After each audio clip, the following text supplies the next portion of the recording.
Tu vas pouvoir en dire plus long pour toi.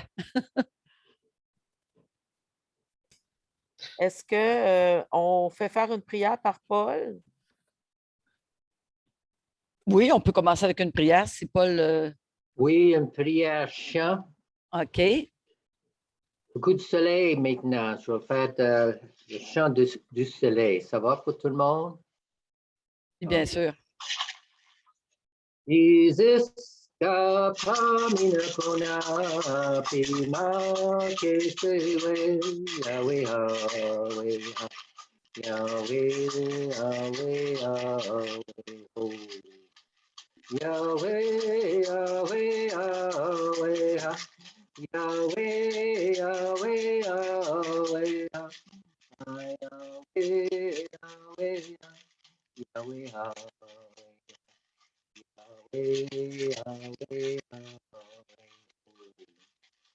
Jesus, Amina Hona, Pina, Yahweh, Yahweh, Yahweh, Yahweh, Yahweh. Merci, Paul. Bienvenue. La courmique, Paul. Moi, vous allez entendre beaucoup de mots en Inuktitut pendant la présentation parce que j'ai vécu 8 années dans le Grand Nord. Donc, ça va me faire plaisir de vous présenter ce petit entretien. Je suis bien content que la communauté ait pensé à m'inviter. C'est ma communauté aussi, donc je suis bien content de pouvoir partager mon vécu, mon expérience et ma passion aussi pour la photographie, les aurores boréales et le peuple inuit en tant que tel. Donc, je vais partager mon écran. J'espère que tout va bien aller parce que je vous montre beaucoup de photos aujourd'hui. Alors, des photographies du ciel de Salouet et d'Ivuyivik, deux petits villages inuits. Donc, je partage ça.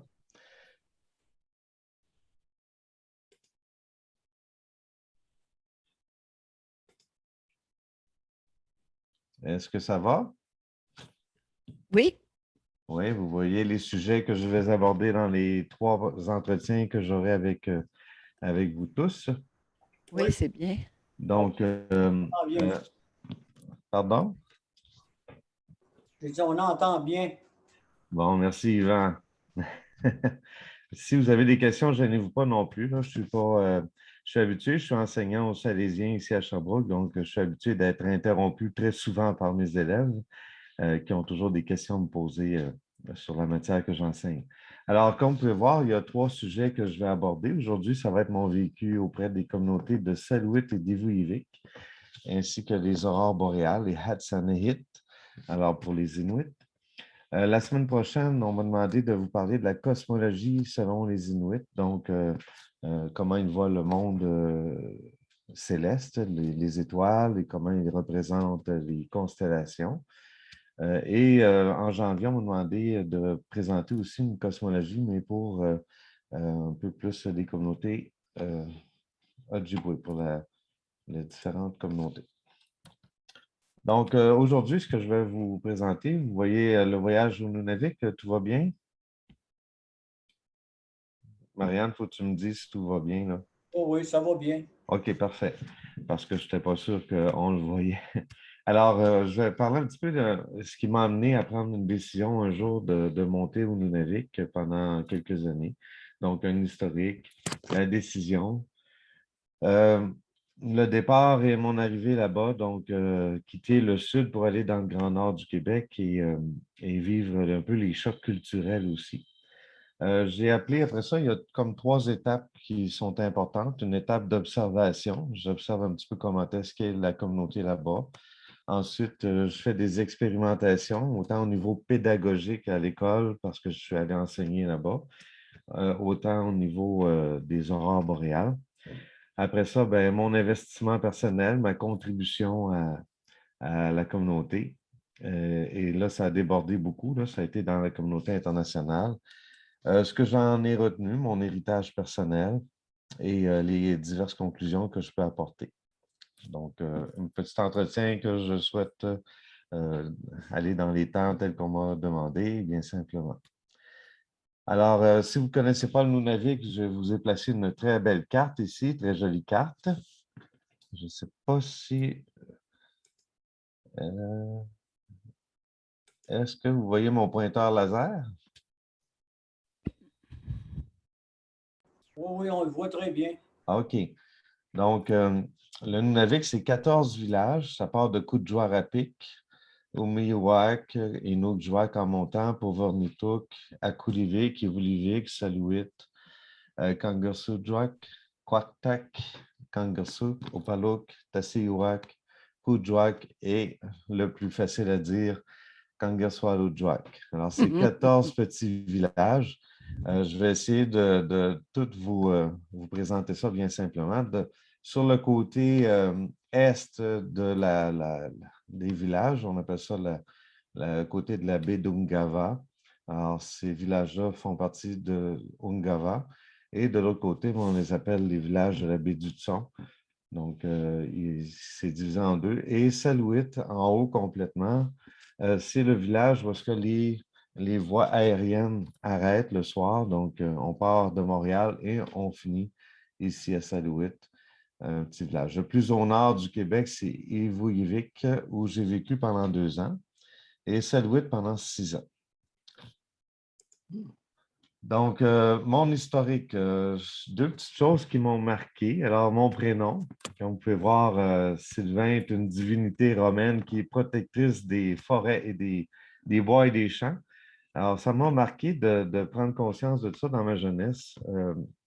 Ma mère est là avec nous aujourd'hui, mais je ne sais pas s'il avait pensé que la nature viendrait quelque chose d'important pour moi.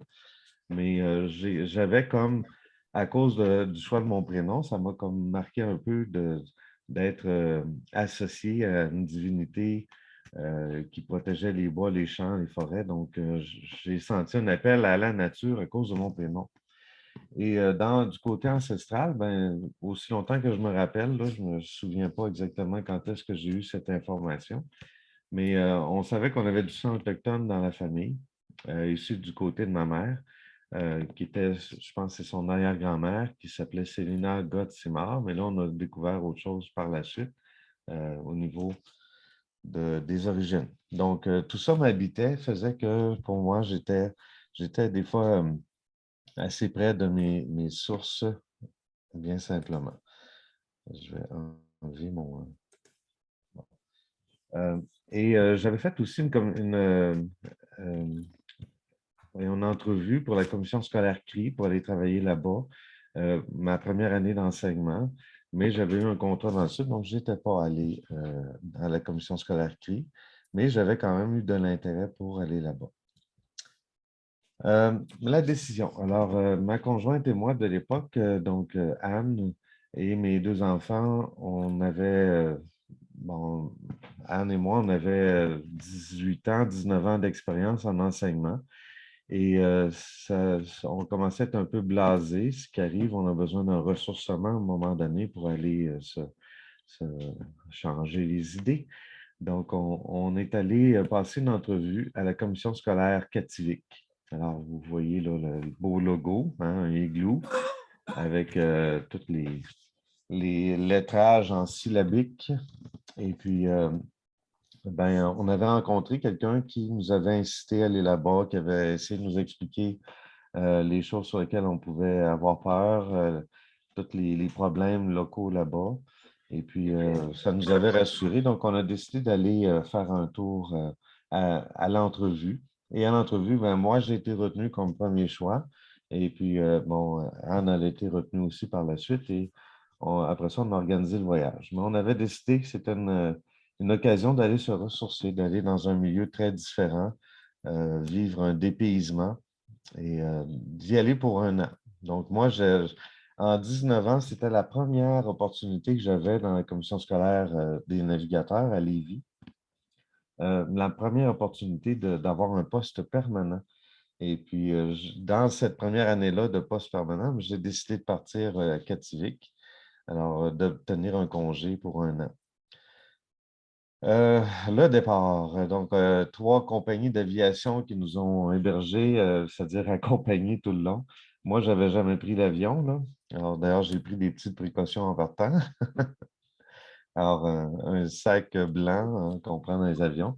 Donc, j'avais pris de Québec à Montréal Air Canada Jazz. Donc, c'est un Dash 800, je pense. Après ça, First Air, c'est un Boeing qui nous mène jusqu'à Coudjouac.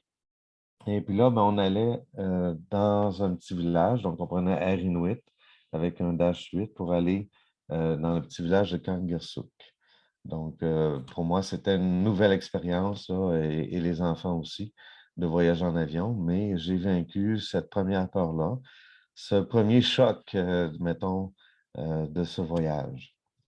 Alors, on a été jusqu'à Kangirsuk, qui est sur la côte Ungava, et on a été passer une semaine là-bas. Alors, Kangirsuk, avec l'aéroport international de Kangirsuk, hein, c'est des petits aéroports là-bas qui ne peuvent pas accueillir plus gros que des petits avions. Donc, c'était un aéroport, ils sont pas mal tous comme ça, sauf à Kuujjuaq et à Kuujjuaq. Les autres, c'est des petits aéroports comme ça. Pavornitook a changé par la suite. Vous avez le village, hein, c'est toujours très petit, un village, une cinquantaine d'habitations environ. Kangirsuk étant un petit village. Puis nous autres, on était dans les bâtiments orange que vous pouvez voir sur la carte. Les bâtiments oranges, c'était des écoles primaires et secondaires qui contenaient peut-être 50 ou 60 élèves au total. Et on est allé passer une semaine de formation là-bas. Déjà des chocs culturels, hein, des voyages en bateau pour aller pêcher les poissons, de manger les poissons crus sur les berges. C'était assez particulier. Ensuite, bon, là, j'ai mis ça en événementiel. Le 13 août, on partait de Kangirsuk. Et là, on pense toujours qu'un voyage en avion dans le Grand Nord, c'est assez simple, hein? C'est pas compliqué. On partait le 13 août, puis là, on se présentait à l'aéroport à 11h, bon, 10h30. Mais l'avion arrive, hein, il atterrit, et puis là, ben, on nous dit qu'il y a un problème mécanique et qu'on va essayer de le régler. Et puis là, à 2h moins 10 de la même journée, on nous dit qu'il faut faire monter de Montréal un mécanicien parce qu'il n'y en a pas dans le village. Donc, on ne pourra pas partir, il faut coucher à Kangirsuk. Le lendemain matin, on se présente à l'aéroport, le 14 août, et là, on fait le check-in, l'embarquement, et tout s'annonce pour être bien. Donc, on part en avion. Et là, ben, de Kangirsuk, on s'en va complètement de l'autre côté. On vole au-dessus de Salouit pendant 2 heures, pas 2 heures, 2 tours de temps, à peu près une vingtaine de minutes. Le plafond est trop bas, il y a trop de nuages, ce qui arrive très souvent. Donc, il faut aller à un village de l'autre côté. Alors, on est allé à Pavornitook, qui est complètement de l'autre côté sur la baie du Tson. Et puis là, ben, on a attendu. Alors, bienvenue à Pavornitook. Comme vous pouvez voir, il y a toujours 3 langues qui sont utilisées là-bas. En haut, c'est le syllabique Inuktitut, ce qui, je peux le traduire, là. Bienvenue à Pavornitook. C'est écrit en français, donc c'est pas trop dur. Et Welcome to Pavornitook. On pense souvent que les Inuits parlent anglais comme deuxième langue, ce qui n'est pas faux, mais ils le parlent parce qu'ils sont un peu obligés, parce que la plupart des touristes qui vont là, c'est des Français. Et les Français se forcent pour parler anglais pour se faire comprendre par les Inuits, alors que les autres comprennent bien le français. Donc, c'est ça. Pavornitook, c'est un plus gros village, un peu, là, que Kangirsuk. Comme vous pouvez voir, c'est beaucoup plus étendu sur la carte. À peu près peut-être 150 habitations pour 1000, 1300, 1400 personnes dans ce temps-là. Là, le 14 août, on nous apprend à 4h30 qu'on ne pourra pas partir. Donc, on doit rester couché à l'hôtel. Et je ne sais pas si vous savez, mais dans le sud, le temps, hein, c'est toujours très important. C'est stressant, le temps. Alors que dans le nord, ben, il ne faut pas avoir de hâte, il ne faut pas être pressé. Ça, c'est mon premier choc culturel, d'apprendre à vivre sans avoir une montre au poignet. D'ailleurs, j'en ai toujours pas.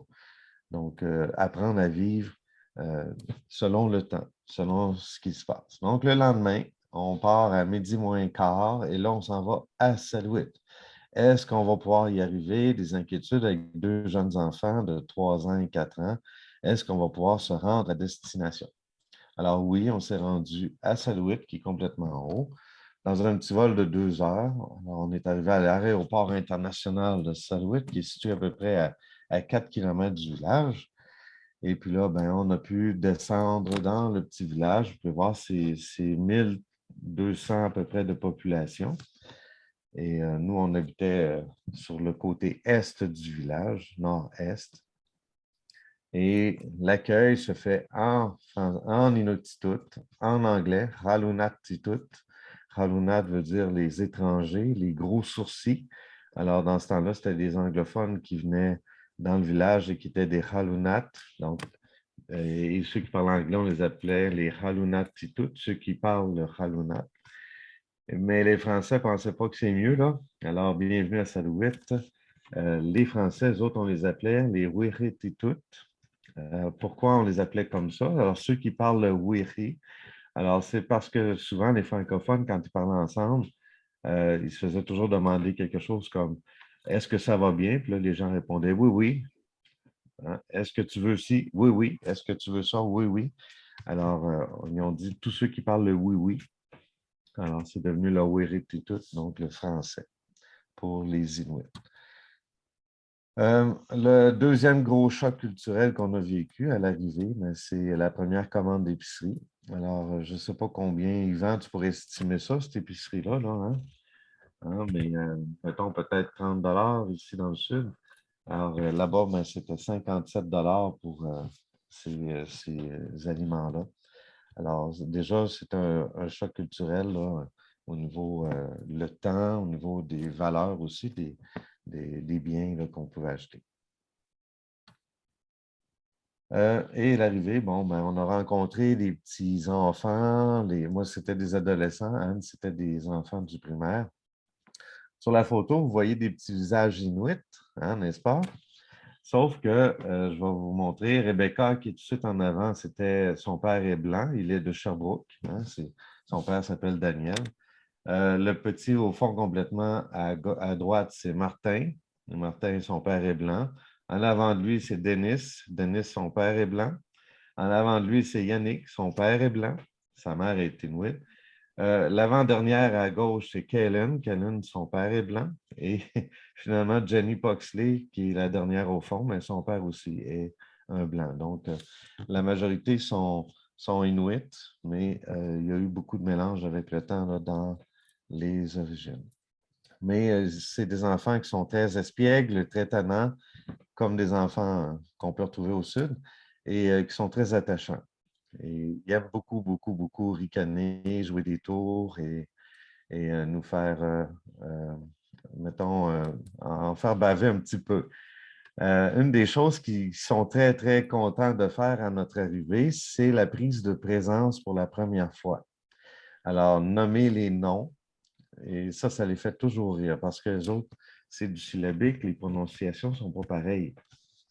Exemple, si je prends Noah Kumak, alors si je dis Kumak, ils vont tous partir à rire. Ça s'écrit Q-U-M-A-K.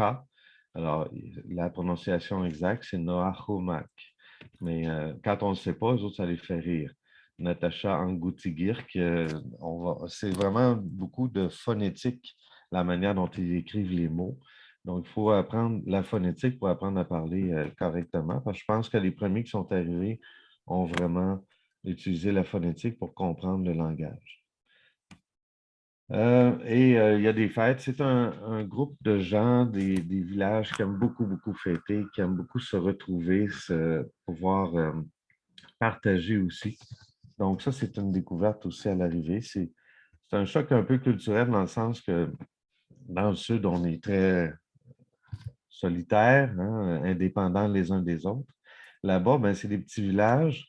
Et un village, ben, pour atteindre un autre village, c'est 150 km minimum. Puis, il n'y a pas de voie terrestre, donc il faut y aller par avion. C'est comme Salouit et Wouivik, c'est 17 minutes d'avion par beau temps. Ça m'a déjà pris 1 heure et demie. Oui, ça va. Alors, 1 heure et demie, faire 17 minutes de vol, là, donc c'était très pénible. Mais c'est des gens qui aiment beaucoup fêter, qui sont accueillants et qui sont très agréables, les Inuits. Mon petit coup de foudre professionnel, mon visage inuit qui m'a marqué le plus, ben, c'est Haida Saviadjuk, une collègue de travail là-bas qui, elle, enseignait la culture inuit, puis vraiment une bonne femme inuit là, dans toute sa réalité. Elle et son mari, Tuvik Saviadjuk, qui étaient 2 Inuits. Là. Moi, c'était mes voisins en plus. Donc, quand j'avais un problème, je pouvais aller les voir, mais ça allait très bien avec eux autres. C'était des gens merveilleux, très gentils. Et bon, la première soirée, on a eu un potluck. Et dans ce potluck-là, on a goûté du beluga, on a goûté du phoque. Euh, bon, il y en a qui ont été plus loin aussi avec des fruits de mer. Alors, c'est ça. Mais ça, c'est un peuple qui est très accueillant, très souriant. Puis, ils ne veulent pas s'attacher pendant la première année aux gens qui sont de passage, mais quand on est là pour plusieurs années, c'est très différent. La relation devient très, très différente. Bon, par la suite, après un certain temps, moi, je me suis mis à observer un petit peu comment tout fonctionnait là-bas, parce que c'est important avant d'avoir un bon impact auprès des jeunes, de l'enseignement qu'on fait, de faire de l'observation. Puis ma première observation était un petit peu triste. C'était un peu les commentaires de mes collègues enseignants, les commentaires de certaines personnes, des infirmiers qui étaient là depuis plusieurs années, des thérapeutes qui étaient là et qui parlaient beaucoup des problèmes sociaux, puis mettons le côté co-sanguin là, dans les relations. C'est sûr qu'à 1500, 1300 personnes dans un village, c'est-à-dire il y a des bonnes chances qu'à un moment donné, ça soit consanguin, on n'a pas le choix, mais moi, je ne voyais pas ces problèmes-là de la même manière. Les autres, c'était toujours dramatique, puis on s'en va dans un trou noir, puis c'est la fin du peuple inuit éventuellement. Moi, je ne partageais pas vraiment ce point de vue-là. L'autre observation aussi, c'est la nature. Donc, pas d'arbres. Hein. Vous pouvez voir qu'il n'y a aucun arbre dans la région, donc c'est vraiment très, très vaste, très, très grand. Quand on se retrouve dans cette nature-là, on est un peu perdu. D'ailleurs, il y a des gens qui se perdent à toutes les années. Il y a des Inuits qui vont mourir dans la toundra chaque année. J'en ai vu un qui est mort gelé à peu près à 100 mètres du village. Il y en a un autre qui est mort sous les glaces. Sa motoneige avait enlisé, puis il était resté pris en dessous des glaces. Puis là, la marée a monté, puis il est mort noyé. Donc, c'est un milieu qui n'est pas non plus simple, qui peut être dangereux. Il peut même arriver que ça soit la fin, mais vous voyez sur la photo, avec mon petit gars sur les épaules, mais c'est une immensité, c'est grand, on dirait que c'est même sur un autre pays, un autre continent ou même une autre planète, bien simplement. Puis trouver sa place dans ce monde-là, ben, c'est avoir des bases solides, c'est pas du jour au lendemain. Là. On est perdu au début, puis il faut un petit peu chercher sa place. Là-bas, pour expliquer un peu comment ça fonctionne, alors il y a le gouvernement eux autres ont un gouvernement autonome qui s'appelle Kativik, Regional Government. Alors, lui, Kativik, s'occupe d'à peu près tout, là, les infrastructures, toutes les infrastructures, et ils sont gérés financièrement par la société Makivik, qui, elle, va faire des investissements, va allouer les budgets, va pouvoir permettre à la communauté de s'organiser. Donc, KRG et Makivik sont présents aussi dans le village et on a affaire régulièrement à ces gens-là. J'ai aussi observé un mélange de cultures assez évident. Alors, comme vous pouvez voir, il y a l'Inukshuk et la croix qui est présente à un côté de l'autre. Donc, la religion pour les Inuits de animisme ou de traditionnel ancestral, on est passé à une religion chrétienne. Là-bas, c'est le pentecôtisme. Et puis, ils conservent aussi le côté plus traditionnel dans leur pratique religieuse, mais c'est très, très chasse gardée, si on veut. Donc, une église dans le village qui est bien important. Mélange de culture au niveau aussi, je pense, de la langue, hein, qui fait que Tous les gens ont à fonctionner selon des systèmes différents. Au niveau scolaire, exemple, un jeune en secondaire, il commence, mettons, en 4e année à parler français. En 2e année, il va apprendre à parler anglais, donc en 4e en français. Et là, il a à apprendre une langue différente, il a à apprendre une écriture différente, parce que lui, c'est des syllabiques. Là, il tombe dans l'écriture telle qu'on la connaît. Et en secondaire 5, il faut qu'il produise un texte de 500 mots. Et moi, je me suis toujours dit, moi, si j'avais à apprendre une langue différente, je pourrais peut-être arriver à écrire quelques phrases, mais si j'avais à l'écrire en plus dans une écriture différente, ben, j'aurais probablement bien des difficultés. Donc, j'avais observé que les élèves, la médaille du gouverneur général du Canada donnée par la commission scolaire pour les élèves les plus méritants avait été en secondaire 5 un élève qui avait une moyenne générale de 37 %. Donc, ce n'était pas la même réalité qu'au Sud. Et j'avais un élève qui avait fait 4 fois son secondaire 5. Et puis, le but de l'éducation, c'est de former des gens sociaux. Mais lui, il travaillait à la coop et il était père de famille. Il allait faire ses études en même temps, puis il essayait de tout combiner ça en même temps. Alors, on a eu une petite passe-doigt pour permettre à Jimmy de finir son secondaire, lui donner un diplôme qui ne valait rien finalement, mais qui était quand même important pour lui. Alors, mon écran.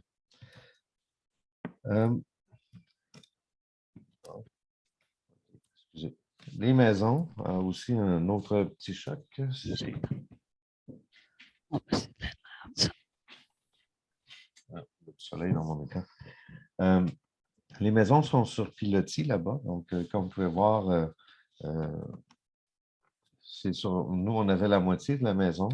Et puis, on vivait là, du côté droit. Et sur le côté de la maison, il y a des petits bacs pour mettre les vidanges parce que là-bas, il y a des animaux. Hein? Il y a des animaux sauvages, des ours polaires, des nanouks, des chiens aussi, des rémés, alors qui peuvent venir fouiller dans les poubelles. Il y a des fois aussi des jeunes qui peuvent venir fouiller pour voir qu'est-ce qu'on fait, qu'est-ce qu'on mange, puis tout ça. Donc, il faut que ce soit bien fermé.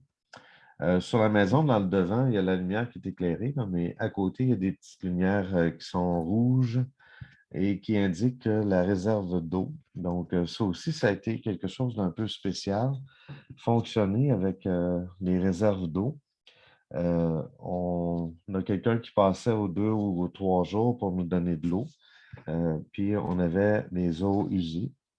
Alors, quand la lumière rouge était allumée, c'est que l'équilibre entre les eaux usées et les eaux normales était à 0. L'équilibre était atteint. Donc, si on avait plus d'eau potable de prise, ben là, les eaux usées devenaient plus grandes. Donc, on ne pouvait plus utiliser notre eau. Donc, il fallait être capable de gérer tout ça. Puis, avec une famille, ben là, il y avait 2 familles, puis on était connectés sur le même réservoir. Donc, ce n'était pas évident là, de fonctionner comme ça. Et évidemment, en observation, il y a les traditions inuites qui sont les chants de gorge qui sont toujours très agréables à entendre, à regarder. Et d'ailleurs, de Salouit, il y a un artiste connu dans le sud québécois que vous connaissez peut-être, Élie Sapi. Elle vient de Salouit, elle est du village. Moi, je l'ai rencontrée dans le village avec son frère, Charlie.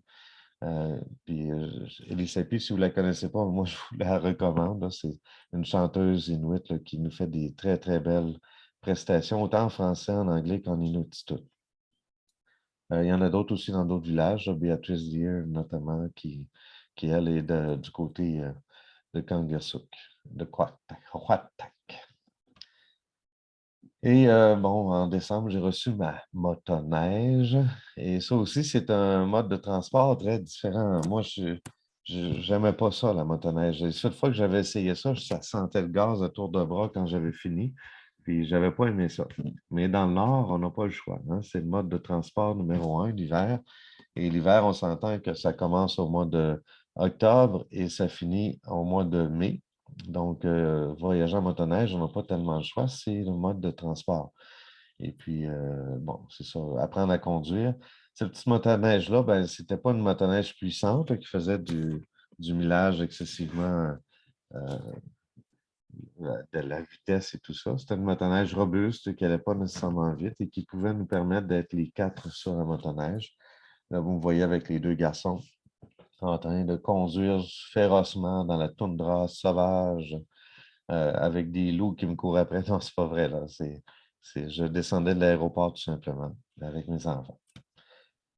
Bon, les paysages hivernaux aussi, c'est très différent. Il n'y a pas une tonne de neige là-bas. C'est plutôt le vent qui va balayer la neige et nous apporter ça dans les villages.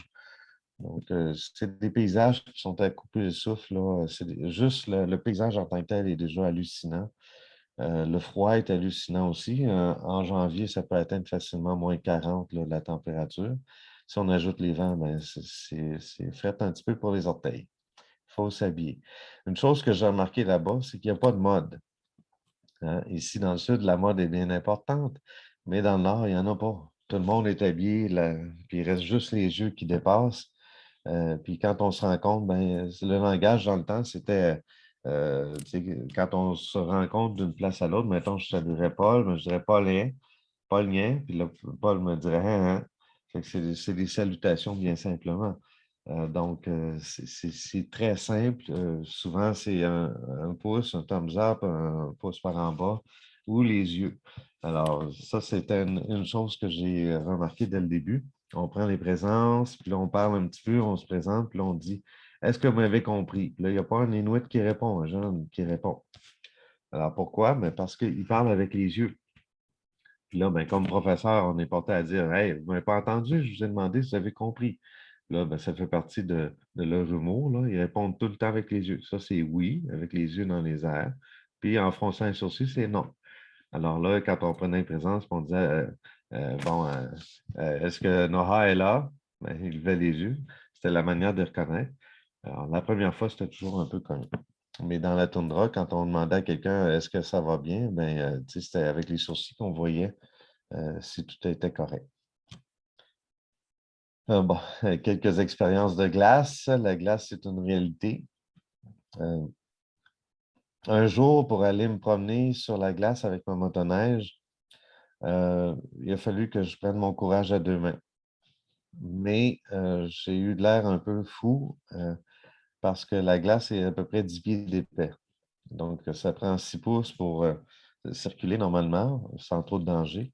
Puis là, ben, il y a 10 pieds de glace sur le fjord, dans les rivières, il y en a un petit peu moins, mais il y a quand même beaucoup de glace. Et puis, pour m'aventurer là, ça a pris tout mon courage. Et cette journée-là, quand j'ai décidé d'aller sur la glace, ben, il y avait sur la glace un avion qui venait d'atterrir. Il y avait trois bulldozers, non, des pelles mécaniques qui étaient venus faire une piste d'atterrissage. Il y avait à peu près tout le monde du village qui était là en automobile ou en motoneige ou en 4 roues. Et puis moi, ben, je n'osais pas trop y aller, de peur que la glace cède. Donc, ça a fait un petit peu comique là, de la part des Inuits. Il y a bien de moi. Alors, à la fin de mon observation, les Inukshuk, Inuk, les êtres vivants, et Shuk, la pierre. Inukshuk, ça, c'est nous autres qui l'avions fait. Et quand un étranger, un Halunat, vient faire un Inukshuk, souvent, il est détruit par les Inuits. Un Inukshuk, il y a des choses à respecter, des conventions, notamment un trou en plein centre de l'Inukshuk.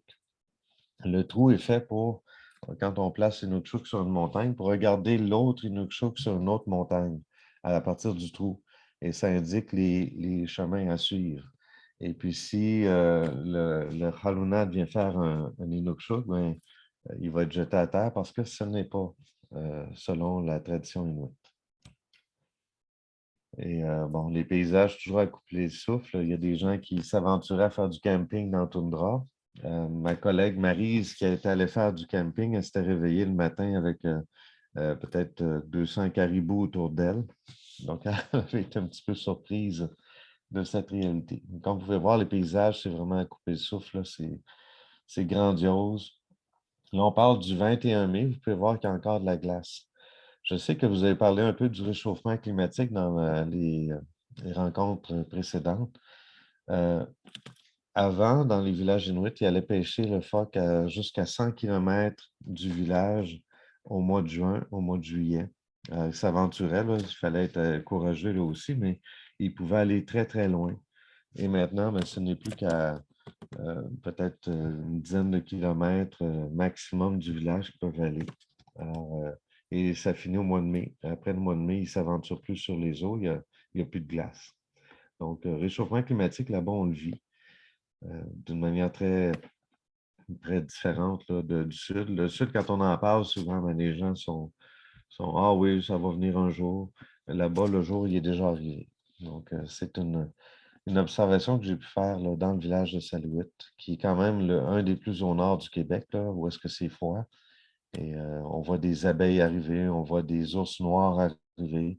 Donc, on voit des choses qu'on ne voyait pas avant, parce que selon les anciens elders du village, qu'ils pouvaient dire.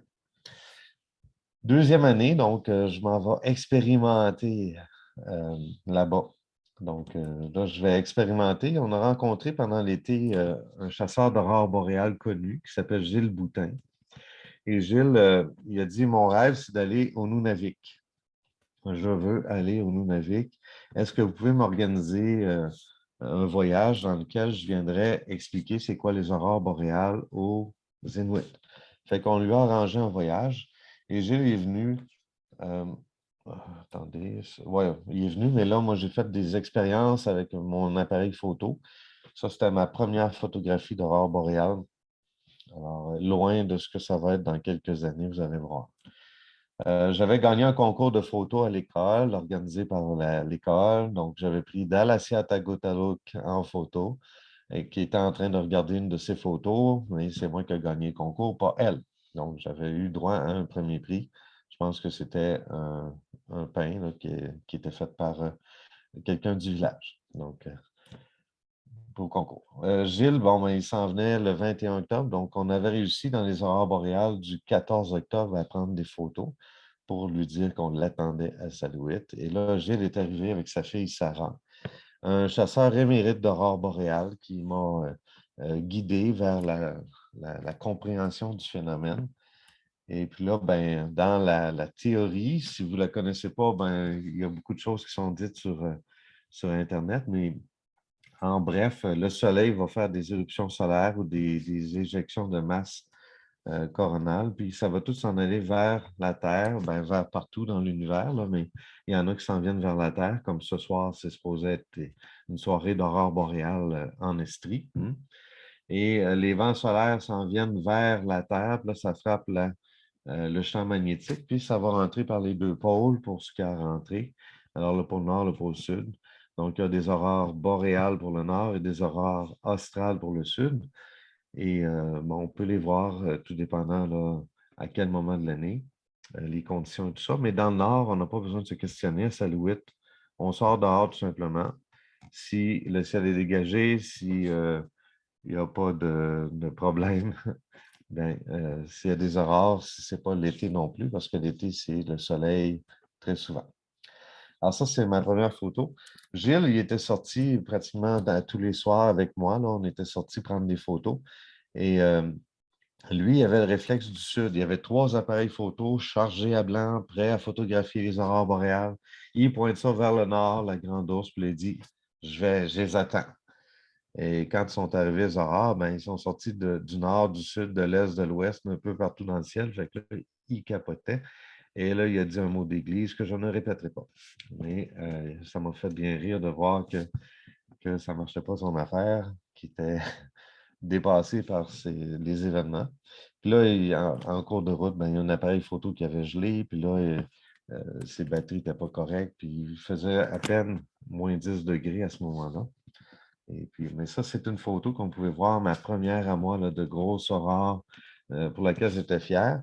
Et puis, j'ai pris une collègue de travail qui a dit « Hey, moi, j'aimerais ça que tu me prennes en photo. » Fait qu'on a envoyé ça à TVA. Et TVA a fait un reportage, les anecdotes de ce qui se passe au Québec. Et elle avait dit qu'il y a un groupe de professeurs à Salouit qui ont pris une photo dans les aurores. Puis là, il avait dit « Ah, c'est magnifique, c'est beau. » Fait que ça, c'était notre première soirée d'expérimentation. Gilles, comme il était parti du Grand Nord après avoir rencontré toutes les classes, après avoir parlé longuement, ben, il est parti très fatigué, très épuisé, mais très, très satisfait de son voyage. Puis là, je l'ai pris dans les aurores au moment où il est parti.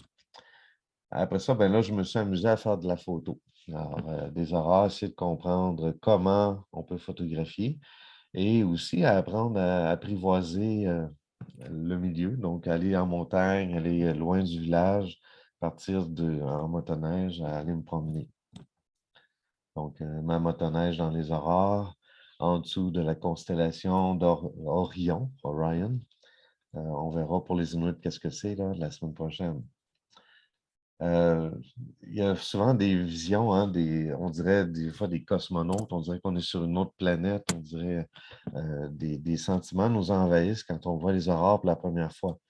Moi, j'étais excité de voir ça, j'étais excité de voir je pouvais prendre des personnes en photo, de comprendre la technique, de comprendre un peu comment est-ce que ça fonctionnait. Mais j'avais pas, les Inuits ne venaient pas aux aurores, donc j'y allais avec des Harunak, des Français, des Anglais, des visiteurs même de France qui venaient passer un certain temps là, pour voir. C'est sûr que la nature continuait à m'intéresser énormément. Je ne montrerai pas toutes les photos de la nature que j'ai faites, mais la neige particulièrement était assez captivante. Et j'essayais de trouver toujours des endroits où est-ce que je pouvais prendre des photos où je pouvais m'imaginer qu'aucun être humain n'était passé avant. Ça, c'est sur une glace de 10 pieds d'épaisseur, la rivière Bleue. Et, bien emmitouflé dans mon chapeau Canada Goose, dans mon manteau Canada Goose avec du poil de coyote. Alors, j'essaie d'imaginer, mais il y avait des endroits probablement où aucun être humain n'était passé avant. Donc, juste d'imaginer ça, de penser à ça, c'était un peu particulier. Puis là, j'essayais dans mes photos de jamais prendre de traces humaines. Et là, comme vous pouvez voir, il y a des traces de motoneige. Et pour les aurores, c'était pas facile. C'était pas évident. Les Inuits, comme j'ai dit, ils aiment beaucoup fêter, ils aiment beaucoup jouer. Puis à part qu'ils se réunissaient, puis là, ils faisaient des courses de barils d'essence en arrière des motoneiges. Puis là, il ne fallait pas qu'ils perdent le baril en arrière. Il est attaché après une corde. Et puis là, ça s'amusait, là, ça allait partout. Puis moi, je participais en regardant parce que je n'aurais jamais compétitionné avec eux autres, avec ma motoneige très, très peu rapide.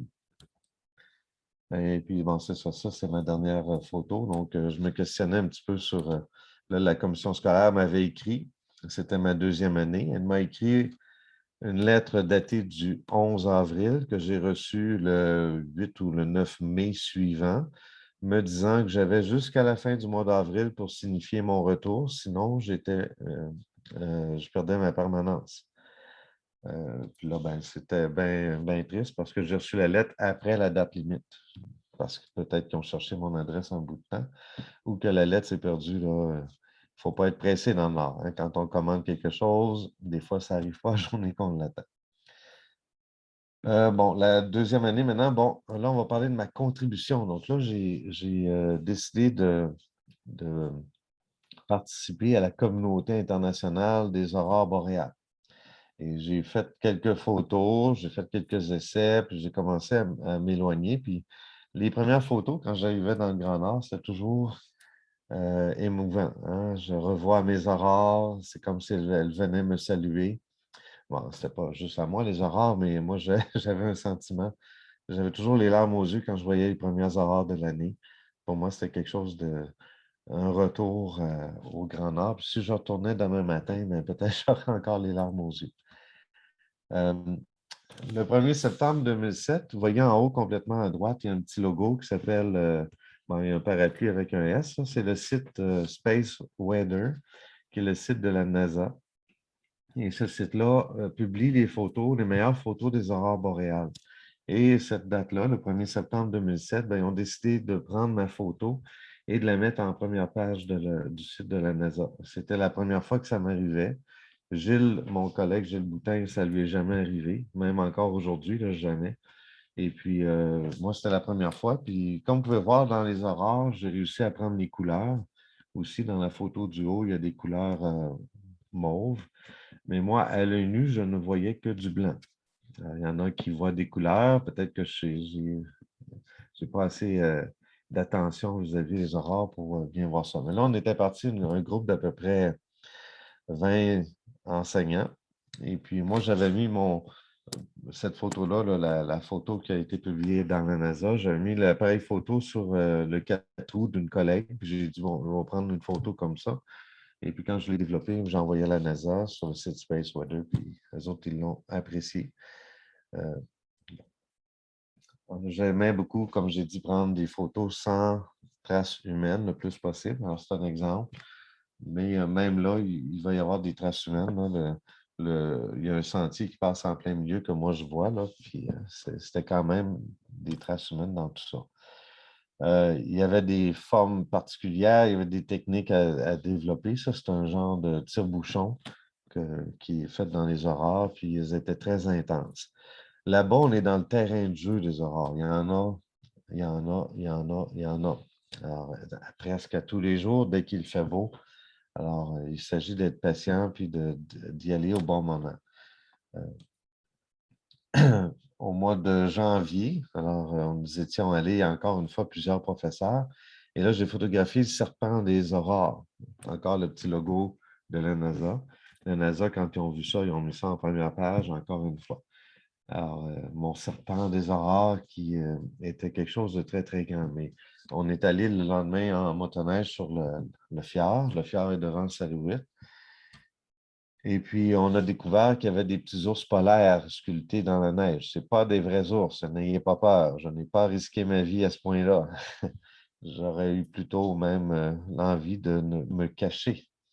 Alors, il y avait des petits ours polaires qui avaient été sculptés. Les Inuits m'ont dit, « Hey, tu fais de la photo des aurores, va sur le fjord, puis pas loin d'où vous étiez hier, ben là, il y a des ours polaires. » C'était pratiquement à côté. Et puis là, comme tu peux voir encore une fois sur la photo, ben, il y a le site de la NASA. Donc, la NASA a publié cette photo-là aussi. Ils l'ont trouvée tellement belle. Elle a servi de photo de profil je pense, sur mon Hotmail, sur mon courriel pendant des années. Je continuais à toujours admirer la nature, hein, c'était important. Puis la glace, je commençais à comprendre la glace, à ne pas avoir trop peur, donc à pouvoir me promener. Et bien simplement. On avait pris des photos. Gilles est revenu en 2008 à ses frais. Il y avait des trucs là, pour ne pas payer le plein prix. C'est 4 000 un billet d'avion aller-retour. Donc, tu y penses quand tu vas aller là. Et on avait photographié ces cimetière, mais on n'était pas sûr qu'on pouvait utiliser ces photos-là là, parce que c'est quand même quelque chose de spirituel, d'intérieur, puis on ne savait pas si on pouvait. Mais les Inuits, il n'y avait aucun problème pour eux autres. On pouvait utiliser ces photos-là. Donc, du cimetière, on a fait quelques photos pour le plaisir.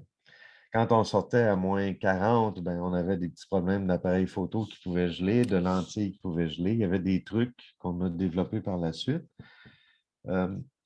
Juste cette fois-là, on est allé à la carrière à côté de l'aéroport. Là, je vais vous conter cette anecdote-là. On est parti, il faisait au thermomètre moins 40 avec ma petite motoneige.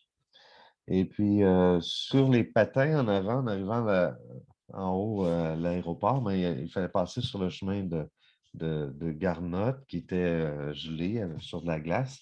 Et là, j'ai perdu mes lisses en dessous de mes patins en avant de la motoneige. Donc là, je ne pouvais plus diriger. Là, les lisses, c'est les barres de métal là, qui viennent en dessous. Fait que là, je ne pouvais plus diriger la motoneige. Puis là, on avait de la misère. On s'est rendu de peine et de misère. On a malheureusement arrêté la motoneige parce que là, il faisait moins 40. Avec le facteur vent, ça atteignait moins 60. On était bien habillés. Il n'y a pas de mode là-bas. Hein? Fait que très bien habillés.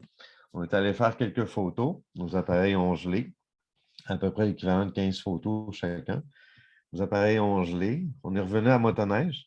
Ça a pris à peu près 50 coups de crank pour repartir la motoneige. Alors, moi, j'ai fait mon bout, Gilles a fait son bout, j'ai refait mon bout, Gilles a fait son... Donc, on a cranké ça. Ça a fini par partir après qu'on ait changé une bougie. Dans le froid, ce n'est pas évident. Et puis, une fois qu'on a changé la bougie, mon phare, mes deux phares en avant ont éteint. Alors, brisés, ont pété. Donc là, on n'avait plus de phare. On était à 5 km du village. Il n'y avait pas de lune. C'était dans le noir total. Pas de lisse en avant. Puis on était les deux sur une motoneige dans une côte qui était peut-être à quelques degrés d'inclinaison. Puis ça glissait, là. C'était de la glace qu'il y avait.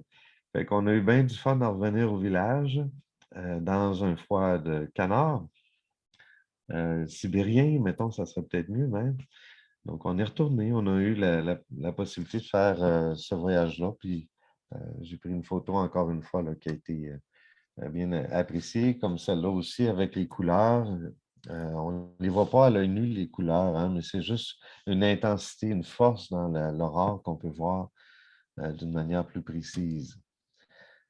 J'ai réalisé quelque chose que peu de monde sur la planète ont fait cette journée-là, c'est de prendre en photo le 20 février l'éclipse totale de la Lune dans les aurores boréales. Donc là, j'ai mis en mortaise en haut là, la Lune telle que prise avec mon 500 mm, mon appareil photo, et avec mon 15-35, enfin ma lentille normale, j'ai pris la Lune dans les aurores. Donc, une photo qui ne paraît pas, là, ça ne paraît pas une photo spectaculaire ou différente, mais la Lune était dans les aurores et elle était en éclipse à ce moment-là. Quelques jours au début du mois de mars, j'ai été m'aventurer pour une première fois vraiment en motoneige plus loin dans le noir sur le fjord en avant de Salouit en visant le nord complètement. Et là, j'ai vu cette spirale-là qui s'est retrouvée, là, encore une fois, bien appréciée par la NASA. J'ai aussi pris cette collègue, Ophélie, qui voulait avoir une photo d'elle. Elle est enceinte, habillée avec le costume traditionnel inuit. Elle était mariée avec un infirmier qui était présent au village depuis des années. Donc, elle m'a demandé de la prendre en photo. Et on est allé avec Danny. Et là, je vous conte cette histoire-là parce qu'elle est comique. Danny, il m'a dit, j'aimerais ça, que tu me prennes en photo avec le gilet des Canadiens parce qu'il y a un concours actuellement pour l'ouverture du Centre Bell. Ils veulent avoir les photos des amateurs des Canadiens et puis ils voudraient avoir la meilleure photo. Donc, si tu veux, viens me prendre en photo. Puis je vais l'envoyer en disant que c'est moi qui ai gagné. Ben, pas qui ai gagné, qui a pris la photo. J'ai pris la photo de Danny avec son uniforme du Canadien de Montréal et il a gagné, parce que c'est lui qui s'est inscrit, il a gagné le premier prix qui était un appareil photo de moins bonne valeur que le mien. Et puis là, ben, Danny a beaucoup aimé les aurores, donc il s'est acheté un plus gros appareil photo. Donc, celui qui a gagné, ben, il l'a vendu à qui, vous pensez? Hein? À Anne, la mère de mes garçons. Donc, finalement, il l'a vendu à moi à ce moment-là. Alors, son petit appareil photo, il l'a vendu, qui avait gagné. Une autre anecdote, c'est mon collègue, il y avait son fils qui était venu le visiter au mois de mars. Il était avec nous à ce moment-là. Et puis, il était au Centre Bell lors de l'ouverture du match des Canadiens, le match d'ouverture. Et puis, la première photo qui est apparue sur l'écran géant, c'est cette photo-là de Danny, hein, qui avait gagné le concours, mais qui n'était pas sa photo à lui. Donc, Philippe, qui était là, il a dit « Hey, je reconnais, c'est la photo de Sylvain. » Mais il était tout seul dans le Centre Bell à filmer ça. Donc, ça n'a pas passé à l'histoire. Les Inuits, ils avaient l'habitude de nous construire dans des journées de culture, donc des igloos. On pouvait rentrer dedans, on pouvait aller voir à l'intérieur comment c'était. Puis TV avait fait 3 igloos dans le village, mais souvent on allait aussi dans le toundra et ils pouvaient nous construire ça en dedans d'une heure. Alors, des igloos de glace, puis comme j'ai déjà dit, un ours polaire pouvait sauter sur l'igloo, puis ça ne faisait rien, ça ne bougeait pas. C'était très, très solide à l'intérieur et à l'extérieur. Puis les ours ne s'aventuraient pas de toute façon très près. Cette photo-là, elle a été pendant quelques années mon site Internet que j'avais appelé unanasalouit.com. Cette photo-là était en page d'accueil. C'était sur de la glace. Là, on ne dirait pas une photo de nuit parce qu'il y avait la lune qui était présente. On était à peu près à 10 km de l'autre bord du village, dans un foie de canard, encore une fois. Et est-ce qu'il y a des traces humaines là? Bien oui, sur la glace, on voit les lys qui ont fendu la glace, donc on voit des traces humaines malgré tout, même à 10 km du village. Ça, c'est sur le. J'allais rarement seul aux aurores, hein, parce que il y avait plein de monde qui venait. Et puis cette journée-là, si vous voyez les couleurs, c'est un peu spectaculaire, là. Les couleurs très présentes, très intenses. C'est une soirée d'aurore hallucinante. Quand on voit les aurores pour la première fois dans le sud, on est ébahis, on trouve ça beau. Mais dans le nord, on manque de respiration parce qu'il y en a tellement, elles sont tellement fortes, tellement vives. Ça danse partout au-dessus de nous autres que ça devient étouffant. Il y a une grandeur dans tout ça qui nous dépasse. Et puis, j'avais des gens qui étaient avec moi, puis là, à un moment donné, j'ai dit, hey, bougez plus. Alors, les 8 personnes, les 9 personnes qui étaient avec moi à ce moment-là sont restées fixes pendant quelques secondes et ça m'a permis de faire une photo que j'ai envoyée à la NASA qui a encore été en première page.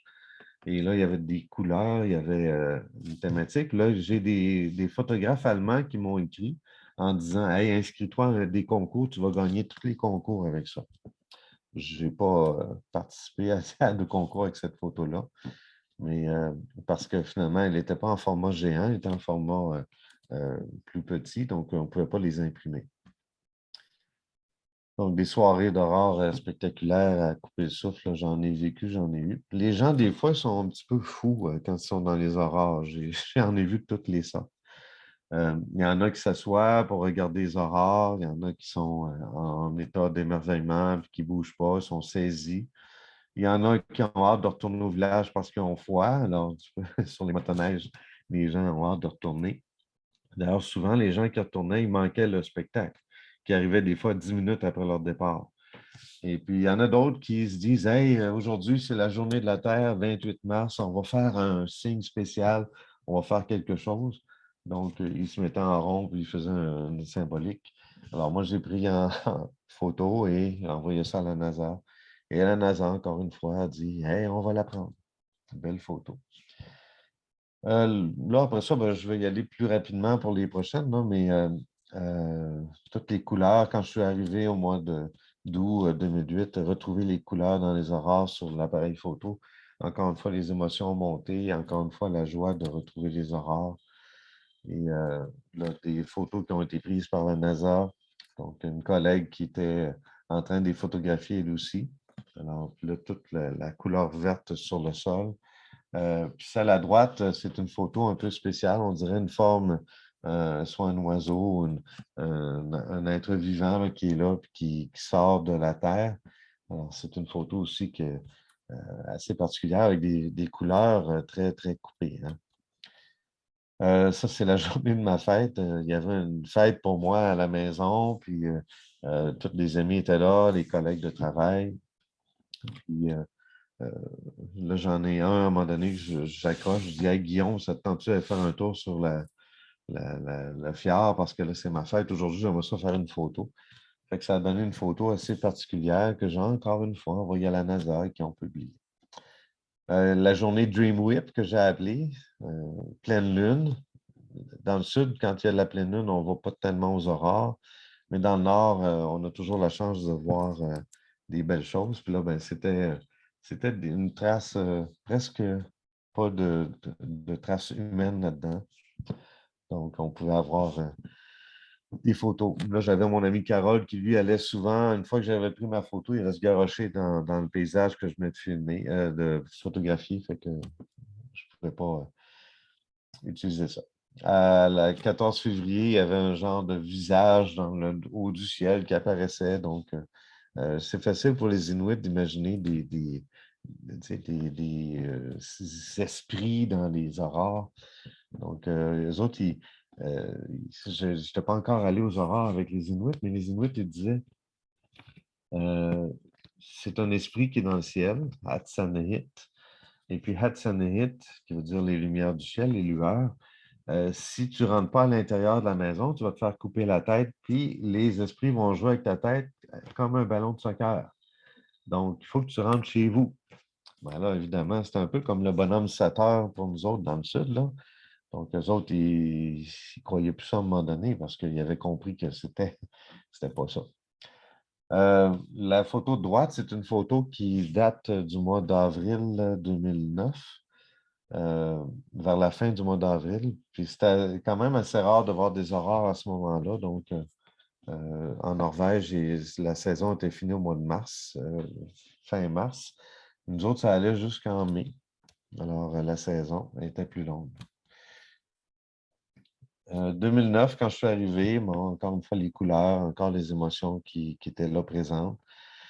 Et là, j'ai réalisé à un moment donné que ça dépassait Salouette. J'avais des commentaires, j'avais un site Internet, j'avais 1 million de vues par année, à peu près 1,5 million. Et puis, cette photo-là a été publiée à la NASA, encore une fois. Mais cette photo-là, pour moi, était ratée. OK? Puis là, j'ai travaillé pour essayer de retirer un petit peu de verre dans les aurores. J'ai publié, la NASA l'a publié. Et puis là, ben, elle s'est retrouvée dans des journaux internationaux. J'ai trouvé euh, le Times, le New York Times l'a publié. Le Telegraph à Londres l'a publié. Et le Singlung en Inde l'a publié. En Norvège, ils m'ont demandé s'ils pouvaient utiliser ma photo pour la mettre dans une revue. Aux États-Unis, il y a des émissions de météo, là, à la fin des émissions de bulletins de nouvelles, qui m'ont demandé s'ils pouvaient publier mes photos aussi. Et puis, bon, là, j'ai compris que ça dépassait le cadre de Salouette de beaucoup. Et puis, je pouvais avoir bien des surprises. Dans cette photo-là, encore une fois, pas de traces humaines, mais il y a quand même le chemin qui passe juste en avant. Donc, on peut voir une trace humaine, mais ça, c'est dans la toundra. C'est saisissant la nuit quand tu te promènes et que tu vois des aurores boréales qui éclairent. C'est en vert un peu partout. Mais là, il y avait la lune qui éclairait aussi. Une collègue, à un moment donné, qui se promenait dans l'eau d'une montagne. Le village de Salouette, vu du quai, sous les aurores. Comme vous pouvez voir, il y en a des aurores là-bas. C'est un terrain de jeu. On peut s'amuser à sortir et à voir plein de choses. Des formes particulières aussi, des couleurs. Alors, tout ça est très saisissant. Ça, j'aurais espéré pas de traces humaines, mais comme vous pouvez voir, peut-être sur les côtés, là, c'est orangé, donc c'est les lumières du village. Et là, j'étais à 10 km du village. Donc, je ne pouvais pas, même en étant loin du village, avoir aucune marque de présence du village lui-même. Il y avait tout le temps des traces humaines partout. Donc, j'essayais de trouver, mais je ne trouvais pas. En 2010-2011, au mois de mars, ma sœur est venue travailler dans le Nord avec nous autres, là. Mes deux gars et moi, on était à Salouette avec ma sœur. Et là, les aurores, une journée, c'est un peu comme une vague qui s'en vient vers nous autres, un raz de marée. Des fois, ça sort en avant, en arrière, un peu partout, mais cette journée-là, ça partait à l'horizon, puis ça s'en venait vers nous autres. Et puis, ma soeur, à un moment donné, a été saisie, là, comme vous pouvez voir sur la photo, elle ne bouge plus. Et là, les deux bras sur le côté, puis elle regarde ça et elle est complètement ébahie. Et puis, moi, je suis en arrière, puis je vois ma soeur figée. Moi, ce n'était pas la première fois que je voyais ça, mais j'ai dit, bon, je vais prendre ma soeur en photo dans les aurores. Et puis, elle était complètement figée. Et ça, c'est à peu près 1 minute après. Les aurores s'en venaient. Et là, c'est venu au-dessus de nous autres. Et cette photo-là, ben, je l'ai envoyée à un concours en Russie, ce qu'il appelait le Global Arctic Awards en 2013. Et j'étais pressenti pour gagner le concours avec cette photo-là par les organisateurs. Alors, voilà. Par la suite, je me suis retrouvé dans le petit village d'Ivouyivik. Ivouyivik, c'est un petit village très petit, peut-être 40 maisons, 200 habitants peut-être, 150, 200. J'ai enseigné là pendant 2 ans. Et là, j'ai développé mon côté professionnel. Alors, les aurores boréales du mois de septembre, les couleurs, enfin, tout était saisissant là aussi. C'est le village le plus au nord du Québec, donc déjà, c'est quelque chose assez particulier. Ma photo de Louis-Philippe dans les aurores en train de lever les bras en disant victoire, elle a été en première page de la NASA pendant 4 jours de temps. Alors, la NASA l'a tellement aimé qu'elle l'a laissé là en 4 jours. Et puis, il y avait des couleurs. C'était la soirée des aurores exceptionnelle. Il y avait un œil qui nous surveille du haut du ciel. Alors, des formes, on interprète ça un peu comme les nuages. Et puis, moi, dans les aurores, je me photographiais de temps en temps avec, quand il y en avait partout dans le ciel. Là, vous pouvez voir, ma lentille, c'est 360 degrés. Donc, il y en a partout dans le ciel. Le ciel est couvert. C'est pas des nuages, hein, c'est vraiment des aurores boréales partout. Encore une fois, des collègues de travail, Maurice Edrona, une photo que j'ai beaucoup appréciée. Et cette soirée-là, ça, c'est la grosse soirée au mois de mars 2012. C'est drôle, hein, les gens, là, quand on leur dit on va aux aurores, qui vient? Là, tout le monde veut venir. Mais il fait fret. Ah, il fait fret. Ah, je n'irai pas à soir. Il va y avoir d'autres soirs. Je vais y aller d'autres soirs. Mais là, ce soir-là, je me suis retrouvé avec Louis-Philippe. Louis-Philippe, il a dit, je vais y aller avec toi. Fait que ce raz de marée-là s'en venait vers nous autres. Et puis, cette photo-là, elle a été aussi dans le concours en Russie avec celle-ci. Alors, moi, dans les aurores, en train d'être content d'y voir. Il y avait du mouvement, ça ne paraît pas, mais beaucoup de mouvement dans le ciel, ça bougeait, c'était éclaté. Alors, ça, c'est une photo d'à peine 2 secondes. Donc, en termes de photos, 2 secondes, c'est rapide, là. Ensuite, en 2012-2013, encore d'autres photos.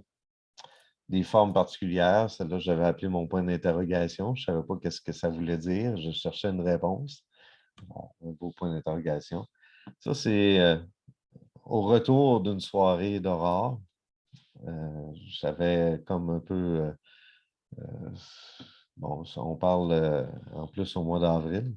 Donc, ici, c'est chaud. Là-bas, c'était peut-être -20. Là.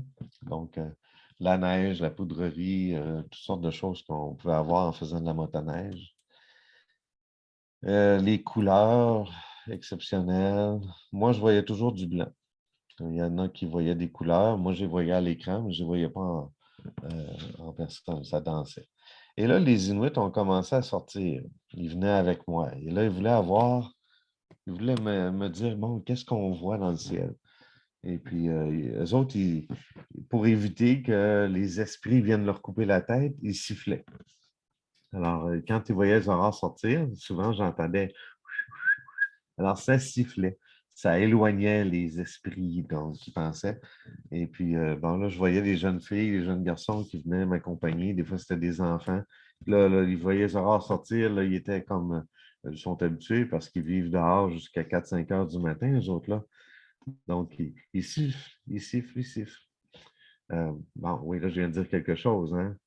Pourquoi les enfants, les jeunes sont dehors aussi longtemps? C'est parce qu'il y a un peu de situations de violence, d'alcool, de drogue dans les maisons.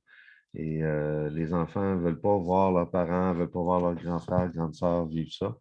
Donc, ça se promène dans les rues, même si c'est très, très froid dehors, ça se promène. Il n'est pas rare qu'on voit un enfant de 2 ans la nuit se promener tout seul dans la rue. Alors, ce n'est pas quelque chose de rare. Puis là-bas, il n'y a pas de DPJ ou il n'y a pas de...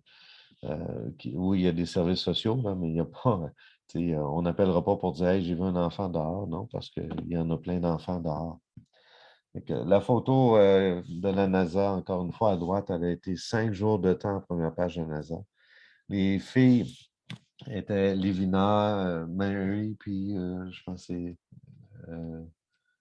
bon, je ne me rappelle plus, mais il était habillé en costume traditionnel. Puis pour la photo, il savait qu'il venait avec moi, donc il s'était habillé traditionnel. Encore une fois, Ivo Livic.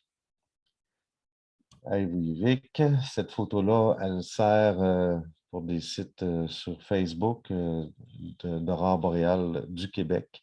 Alors, ma photo sert pour la photo de profil là, de ces groupes-là. Mes photos, des fois, j'ai vécu des choses un peu particulières. En Norvège, le pays des aurores boréales, on m'a écrit pour me demander de fournir des photos pour leur publicité aux aurores boréales en Norvège. Parce qu'eux autres, tu sais, on voit souvent le logo de la NASA sur mes photos, mais eux autres, là, j'ai souvent répété, ils sont 250 photographes, probablement pas loin un de l'autre, qui prennent toujours le même genre de photos. Alors, c'est-à-dire un fjord avec des montagnes et puis les aurores par-dessus, ou encore un pont, le pont de Tromsø là, en Norvège, avec des aurores par-dessus. Donc, ce n'est pas tellement original pour les gens là-bas qui y trouvaient. Et puis, ils voulaient avoir quelque chose d'original, donc ils m'ont demandé mes photos. Pourquoi la NASA préférait mes photos? Ben, probablement à cause de ça aussi. Il y en a 250 qui envoient la même photo, puis il y a moins qui en envoient une différente. Donc, moi, je n'ai jamais pensé que j'étais meilleur que les autres. De toute façon, je ne suis pas un photographe de nature, puis je ne suis pas un spécialiste des aurores non plus, donc je vais avec ce que je pense.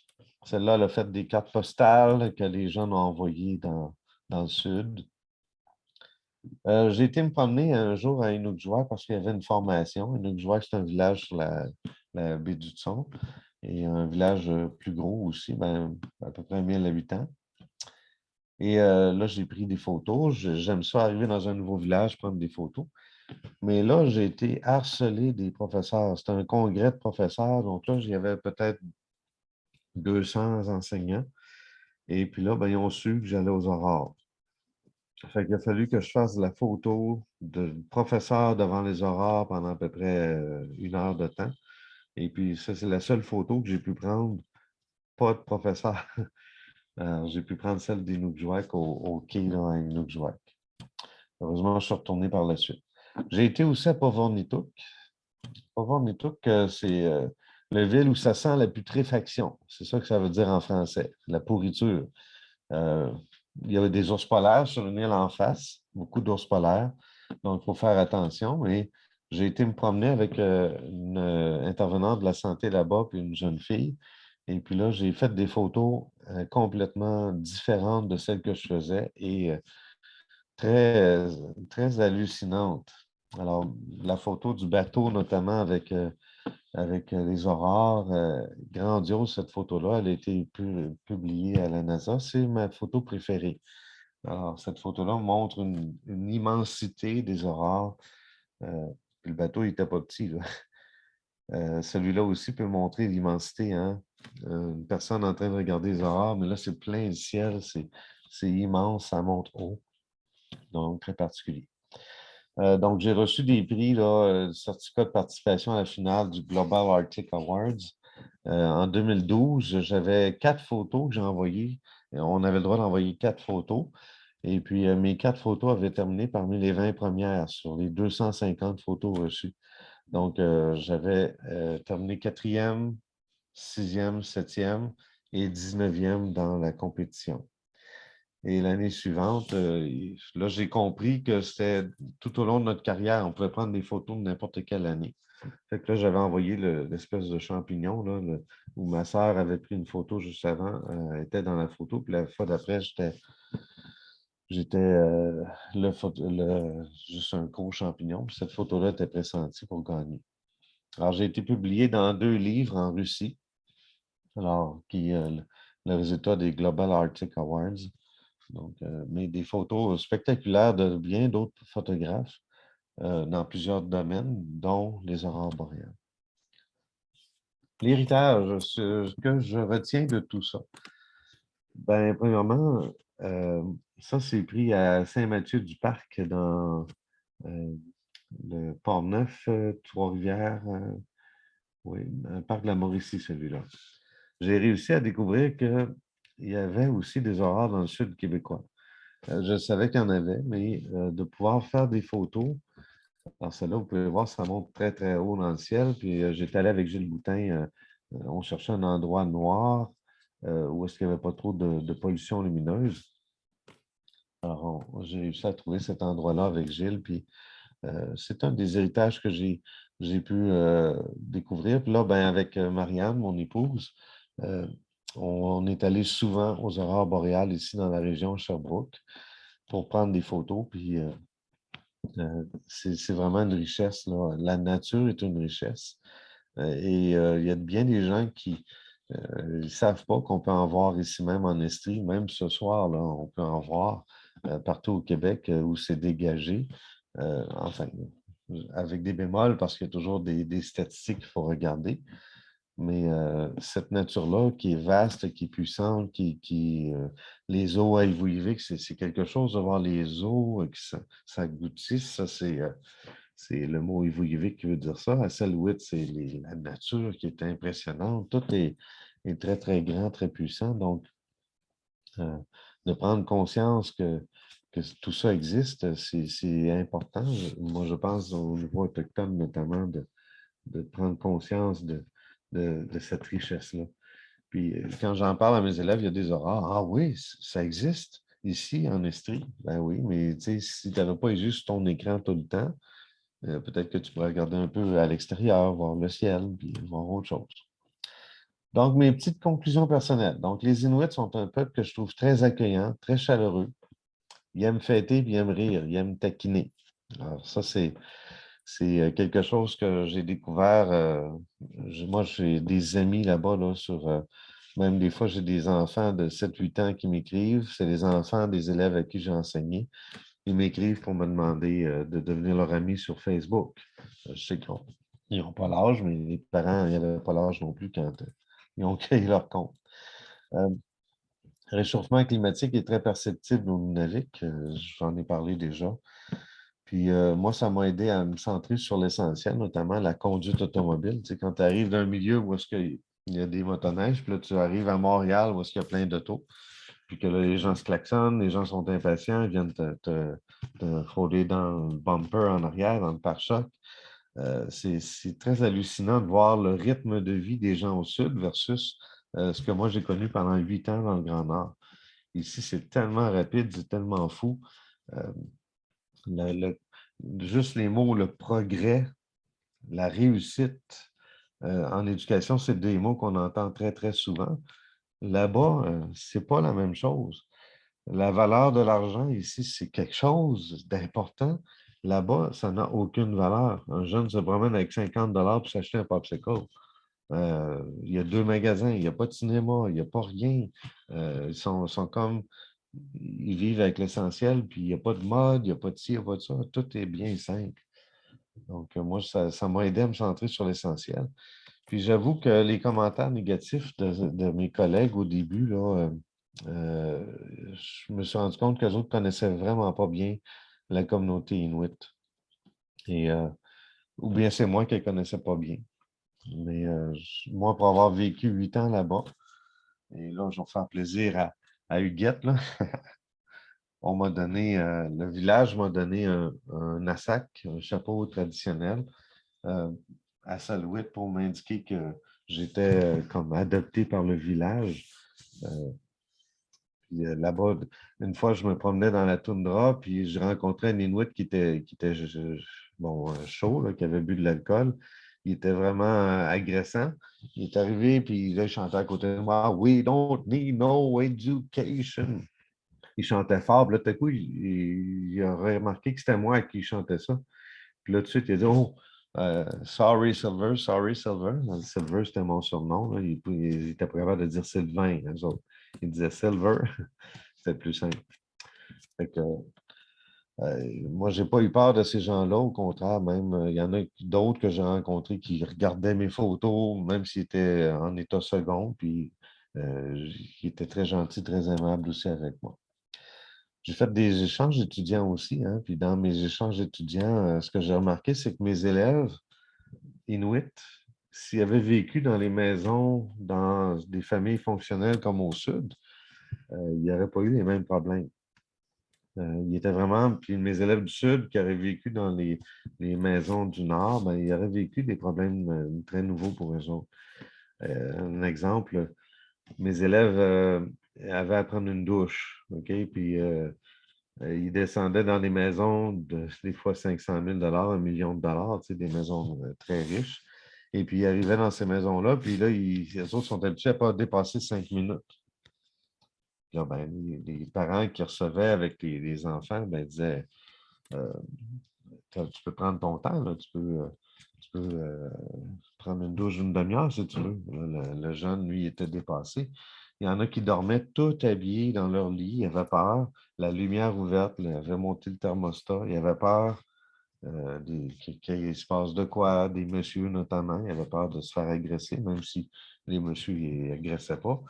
Donc, je parle toujours dans les échanges étudiants, là, quand ils descendaient à Lévis.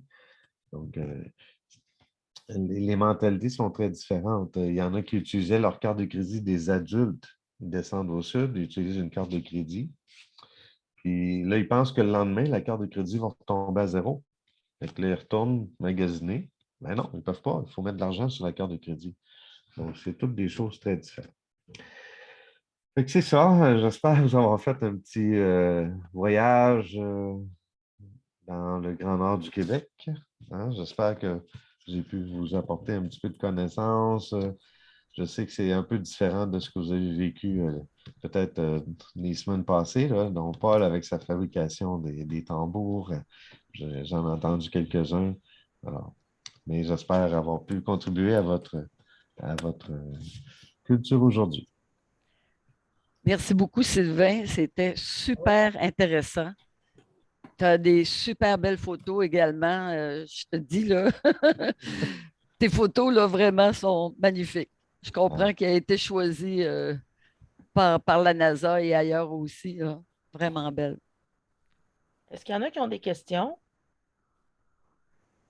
Non, c'est assez bien résumé que C'est beau, c'est beau. moi, j'ai trouvé ça intéressant. Très intéressant. Félicitations. Wow. Écoute, on a rien que ça à dire, là. Là, Sylvain, si tu peux montrer une photo qu'on a prise dans le sud du Québec pour que les gens voient un peu quel genre d'aurore boréale on a ici.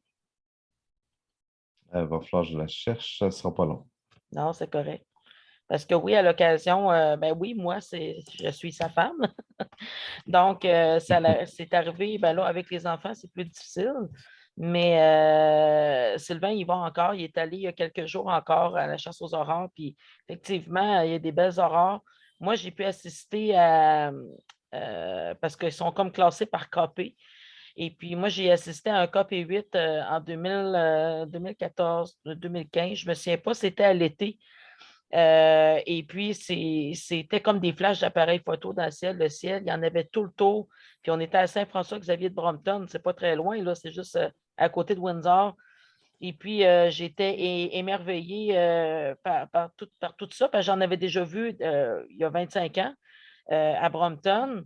Mais moi, je pensais que c'était le reflet des glaciers, la lumière, tu sais, comme le soleil ou la lune sur les glaciers qui se reflétaient dans le ciel. Quand Sylvain, il m'a enseigné, en fait, comment ça se passait, les aurores boréales, ben voilà. J'ai été surprise de voir que c'était pas tout ça. Fait que, à toi, Sylvain, Oui, j'ai une vidéo même. un time-lapse? Oui. OK? Il va falloir que je partage mon écran. Oui.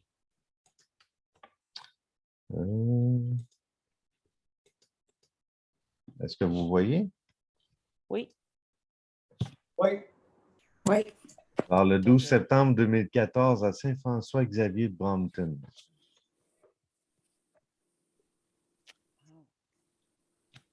On les voit, les aurores, là, mais attendez, ça va grossir.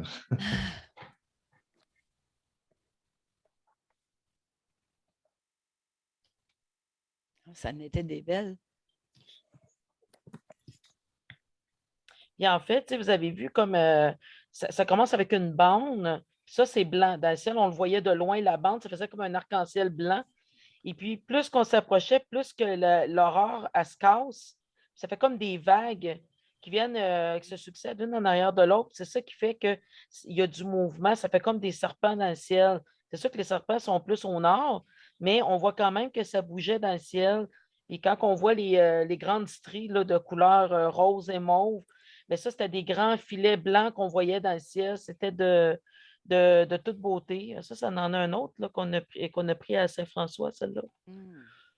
Donc, c'est toujours une joie, puis c'est ça.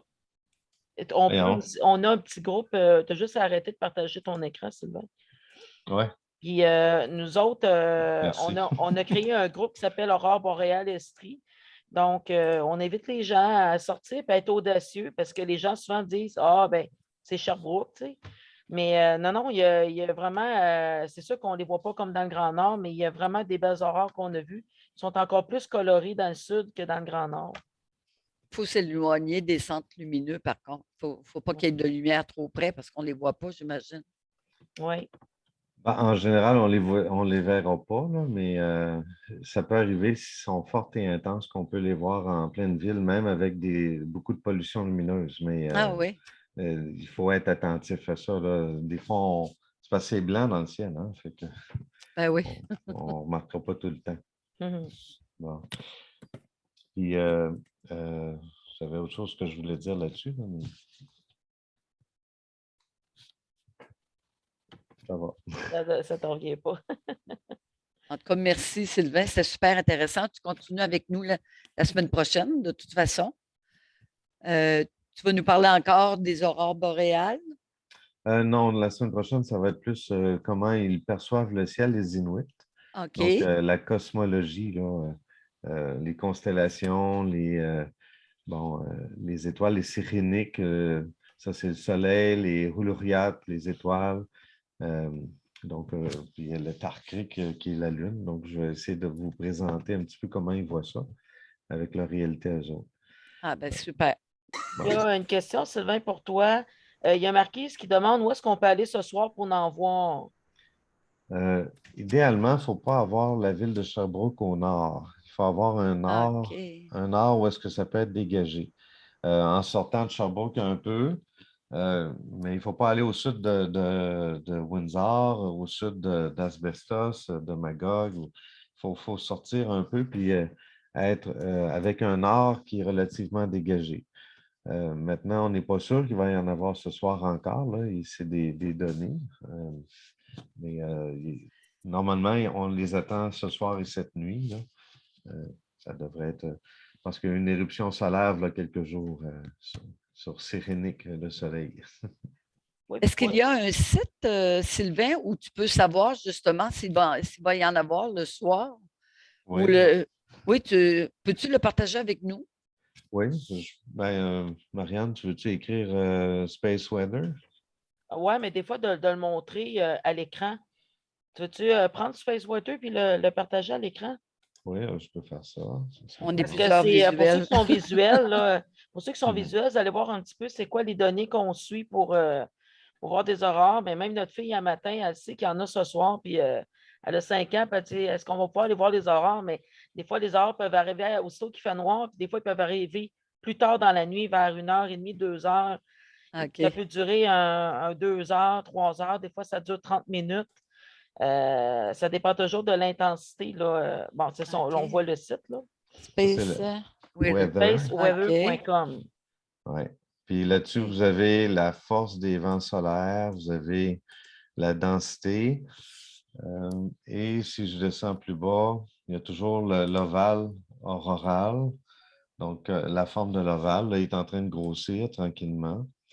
Puis, il y a des statistiques là-dedans, là. Donc, Ah, c'est intéressant, vraiment. à partir de là qu'on peut. Très intéressant.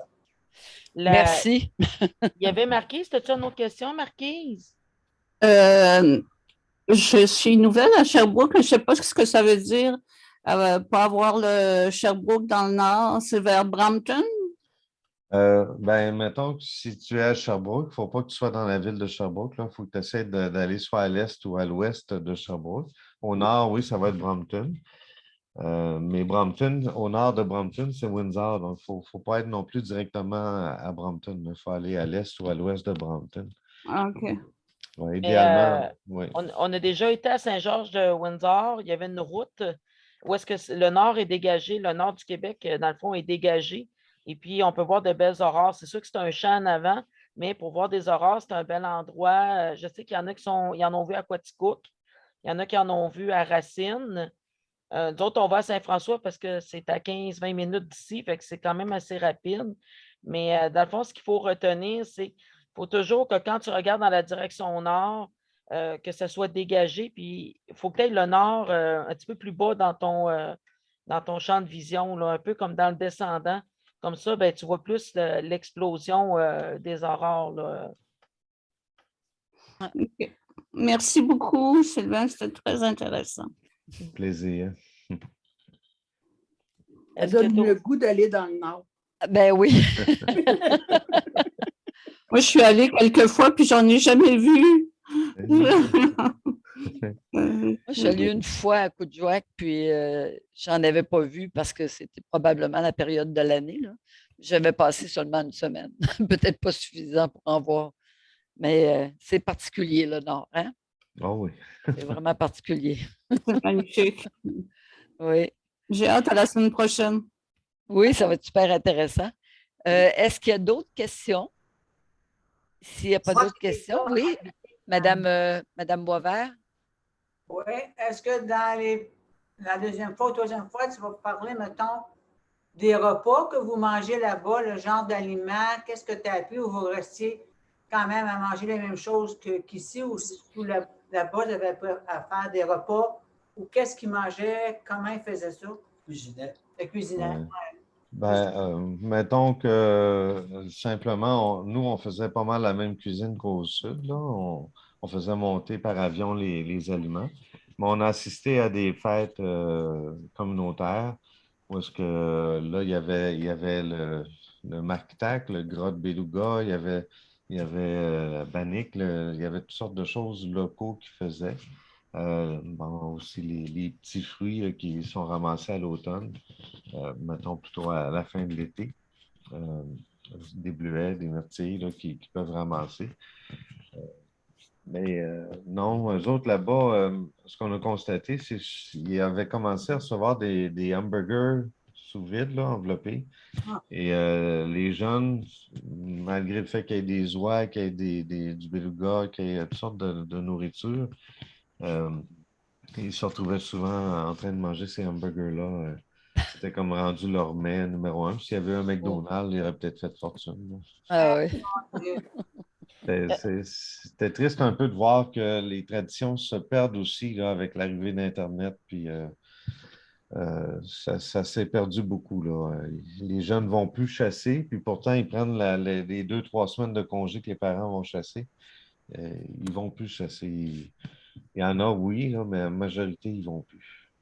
Ah, c'est triste, hein? Puis, Sylvain, tu n'as pas parlé quand vous avez vu sur les banquises, près des banquises, là, les rorquals, les baleines.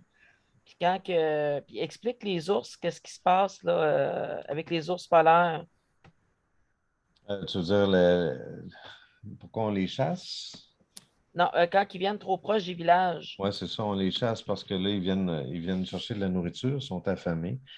Nous, ce n'est pas arrivé souvent à Salouette, là, même très rarement. Il vous y avait qu'on a vu. Les ours vont s'approcher du village, mais les loups aussi s'approchent, les caribous s'approchent. La nature, là, les animaux vont s'approcher pour trouver de la nourriture. Euh, donc, il faut faire attention aux animaux. Puis après ça, c'était quoi tu voulais que je parle? Ben, tu avais des photos avec des baleines, là. Ouais. Ben, vous voyez qu'il y a des belles baleines, pas des baleines à bosse qui viennent toutes les années là, devant la pointe du village. Puis moi, j'ai fait des vidéos et des photos des baleines. Là, je pense que je ne voulais pas montrer toutes mes photos parce qu'on aurait pour 3-4 heures à regarder toute la nature et tout ce qu'il y avait. Là, mais euh, les baleines étaient là, ils venaient avec les queues, ils tapaient sur l'eau. Là, c'était vraiment impressionnant. J'en ai vu à peu près 12 dans un troupeau de baleines en même temps. Les belugas passaient aussi devant le village. Il y avait des morses, il y avait des phoques. Ouais. Beaucoup, beaucoup, beaucoup de nature dans ce coin-là. Peut-être ce que je n'ai pas dit, pour l'alimentation, ils mangeaient du poisson aussi, là, de l'Arctic char, là, de l'ombre de l'Arctique.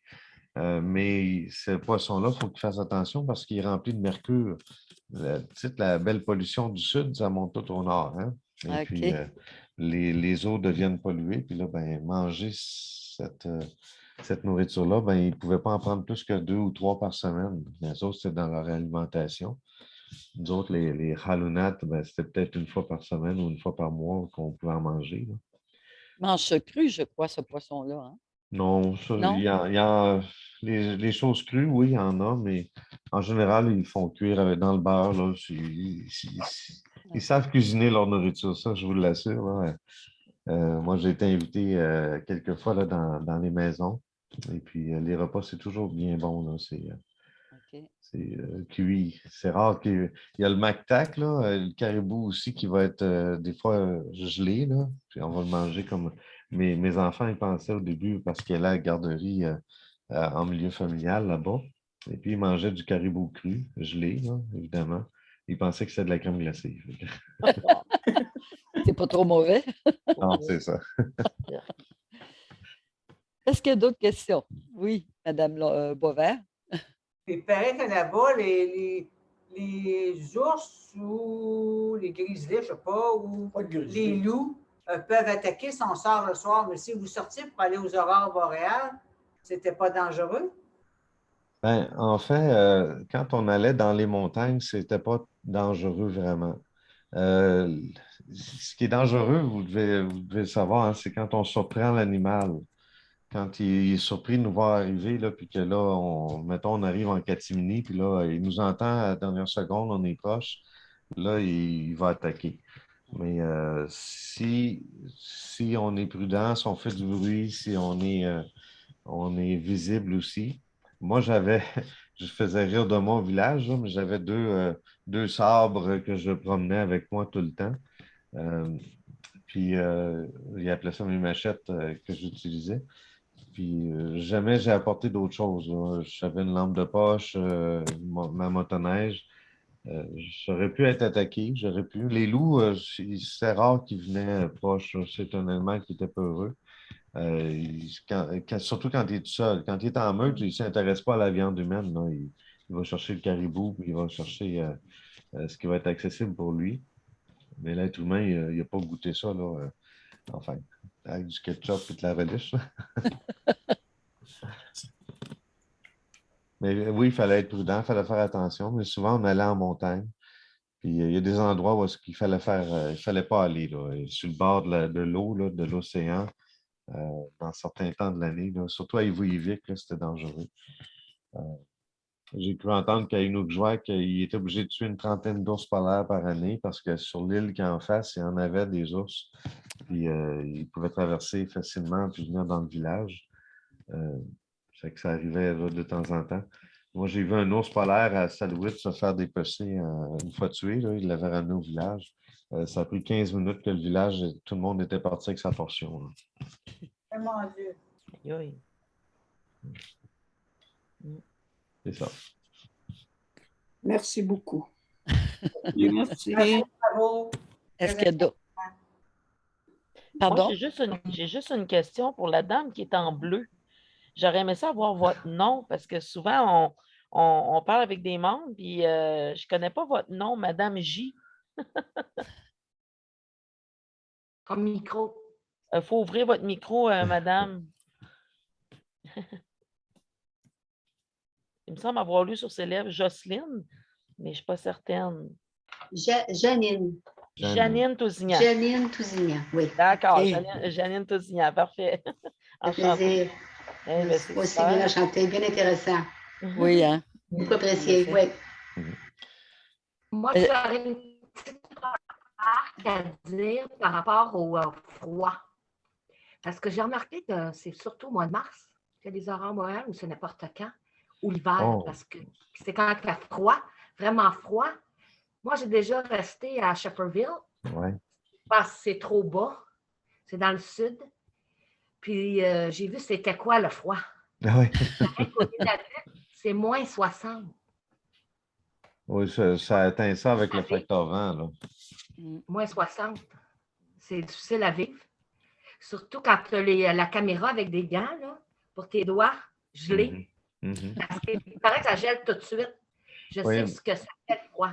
Ben, nous, on avait des gants Canada Goose, puis à l'intérieur des gants, on avait des petits gants de laine. Là. Fait qu'on était bien protégés. Puis toucher les appareils, c'était avec les gants de laine. Là. Il n'était pas question de toucher avec la peau directement. C'était très. Effectivement, ça brûlait. Mais à Shefferville, moi, je serais très heureux de vivre là pour prendre des photos des aurores parce que c'est plus au nord que Sherbrooke, là. Puis Ah ouais? il y a moins de Oui, pollution oui. lumineuse. Ah, mais Mais, c'est vrai que la vie est différente, c'est sûr. mhm. Même à partir du du Mont-Tremblant, le plus haut, là, on sent déjà que c'est différent qu'à Montréal. C'est ça, Tu la vois, Gaspésie. l'effet lumière, l'air, tout est différent. La Gaspésie, La c'est Gaspésie, sûr on que le je ne peux pas fleuve. comparer, là, c'est deux mondes. Mm. Mais le froid, c'est la capacité d'endurer le Mhm. froid. Ouais. Moi, j'ai été à -60, là, mais cette journée-là, il n'y a pas beaucoup de vent. C'était le facteur éolien qui montait ça là, mais quand on est en motoneige, on est couvert de partout. On a des lunettes de skidoo, on a des cagoules, on a tout. Puis on ne sentait pas vraiment le froid, mais c'était -40 en temps régulier. Puis on a passé 4 heures dans -40, là. Fait que, Ah, on était. fait que c'est pas, c'est sûr. C'est les orteils à un Fait que moment ça dure donné. Tu sais. longtemps. Oui. Hum? Pardon? Qu'est-ce que tu n'as pas compris? Ça dure longtemps, les aurores? Ah, les aurores, ben, Ah, dans c'est le mon son. nord,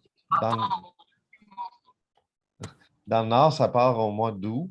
On peut en voir au mois d'août, puis ça peut aller jusqu'au mois de mai, dès qu'il y a de l'obscurité. Mais au mois de mai, on s'entend qu'on les voit faibles, faibles, faibles. Et puis, mois de juin, juillet, puis pas mal le début août, on oublie ça là, parce que c'est trop clair, là. C'est le soleil 21 heures par jour, puis 3 heures de clarté. Le coucher de soleil, il dure 6 heures au total, là. Puis le soleil il est juste un petit peu en bas de l'horizon. Alors que l'hiver, le soleil, il monte juste en haut de l'horizon pendant 3 heures. Donc, on a comme 5 heures de clarté, puis le restant, c'est de la nuit. Fait qu'on peut en profiter en masse.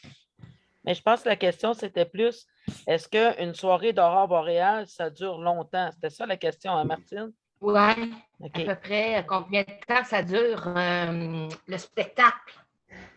Le spectacle peut durer, bon, peut-être 1 heure à chaque fois. C'est comme, ça peut revenir aux 2 heures à peu près, là. OK. Ouais. Puis je me rappelle que moi, je sortais avec des gens, des touristes qui venaient là, dans le Nord, puis là, ils disaient hey, on va voir les aurores boréales. Mais là, ils arrivaient, puis là, il fallait attendre 1 heure. Fait que là, il faisait froid, hein? Fait que là, ils voulaient retourner à l'hôtel où ils vivaient. Puis là, ben moi, je me retrouvais tout seul dans les aurores. Puis là, ben, gros spectacle. Fait que là, je les appelais, je disais hey, sortez donc, là, il y a des aurores dehors. Ils disaient ah, là, il fait trop froid, on vient de partir un film.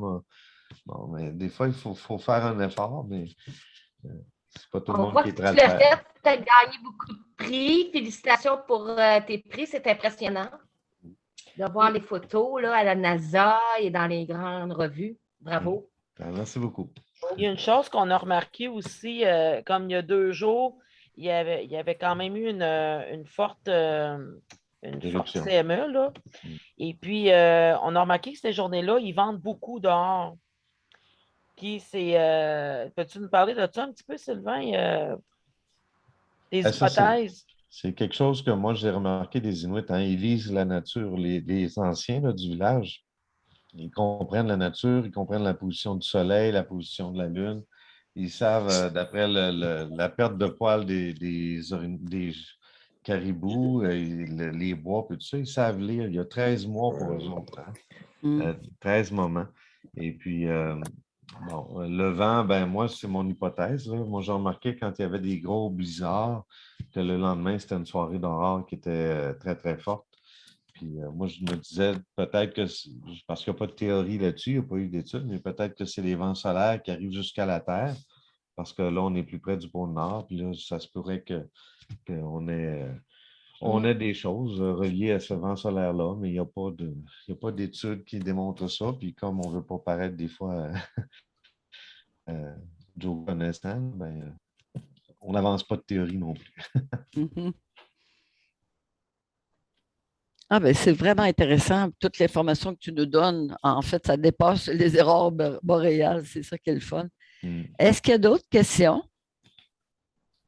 S'il n'y a pas d'autres questions, on va terminer là-dessus parce que Sylvain revient la semaine prochaine. Alors, si vous avez des questions auxquelles vous n'avez pas pensé puis qui vous reviennent, vous pourrez peut-être lui poser la semaine prochaine.